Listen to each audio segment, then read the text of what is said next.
Laissez-moi vous raconter certaines des choses que j'ai apprises de cette expérience. Ce que Dieu m'a enseigné. J'étais un homme très pauvre. En fait, j'étais tellement pauvre que j'en étais malade, que je n'avais personne pour s'occuper de moi. Même les chiens venaient me lécher. À cause de ma condition, je me sentais insignifiant et sans espoir dans ce monde. Mais ma foi en Dieu n'a pas vacillé. Et à ma grande joie, lorsque j'ai ouvert les yeux au paradis, j'ai appris que je n'étais pas insignifiant pour Dieu. Il connaissait toutes mes pensées. Il savait même combien j'avais voulu rencontrer Abraham. Alors il l'a envoyé, lui Abraham, pour m'accueillir et me souhaiter la bienvenue. Lorsqu'Abraham,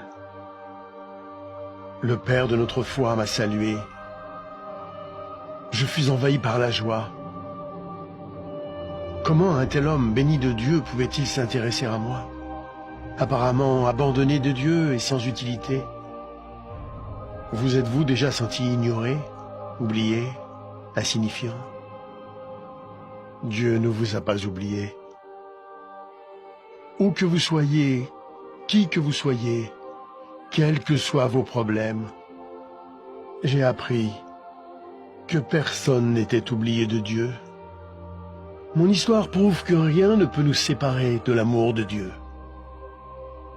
Le riche était dominé par sa richesse, son influence et le luxe. Il traitait mieux ses animaux de compagnie que moi.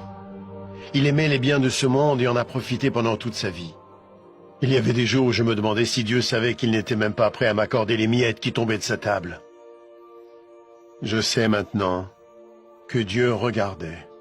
Le riche n'avait jamais perdu sa fierté et son arrogance, même en enfer. Avez-vous remarqué qu'il a demandé que je le serve parce qu'il avait l'habitude d'être servi? L'enfer est plein de gens qui veulent être servis. Mais parce qu'il avait été servi sur terre, Abraham lui a dit qu'il avait déjà bénéficié des plaisirs et qu'ils étaient terminés. J'ai appris comme il est important pour Dieu que nous servions les autres sur terre. Plus spécialement ceux qui sont faibles et qui souffrent. Mon histoire illustre la façon dont Dieu veut que nous utilisions notre argent, nos biens et notre influence.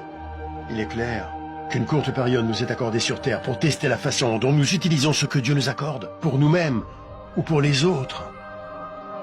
Ce n'est pas faux d'avoir des biens ou d'être pauvre. Ce qui est faux, c'est de refuser de servir les autres. Jésus-Christ a dit que même lui était venu servir, non pour être servi. Si vous utilisez l'argent et tout ce que Dieu vous a donné pour servir les autres, il sera satisfait, quoi que vous possédiez. Vous pouvez vous interroger sur l'enfer et le paradis, et sur ce qui arrivera après votre mort. Christ viendra au dernier jour pour juger le monde. Le jour du jugement, le méchant sera envoyé en enfer, un lieu de tourment terrible et infini.